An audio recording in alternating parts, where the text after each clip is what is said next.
జగన్మోహన్ రెడ్డి గారు కంపల్సరీగా దళితులకు పెద్దపీట వేస్తామని ముందుగా చెప్పడం జరిగింది. తర్వాత అధికారంలోకి వచ్చిన తర్వాత అడుగడుగున దళితుల్ని వాళ్ళ బాధలు కానీ వాళ్ళ యొక్క ఆలోచన విధానాలు కానీ ఏమి తీసుకోకుండా డాక్టర్ బాబాసాహెబ్ అంబేద్కర్ ఆలోచన విధానం సామాజిక న్యాయం అని చెప్పేసి చేస్తామని చెప్పాడు. అవన్నీ కూడా జరగలేదు.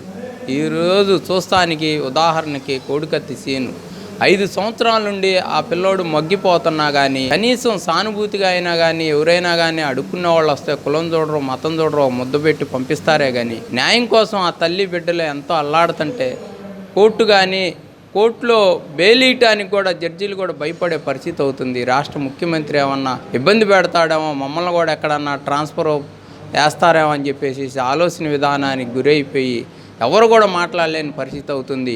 దీన్ని పెద్ద ఎత్తున దళిత బహుజనులు అందరం కూడా కలుసుకొని అబ్బాయికి బెయిల్ వచ్చేదాకా మేమందరం కలిసికట్టుగా పోరాడతామని చెప్పి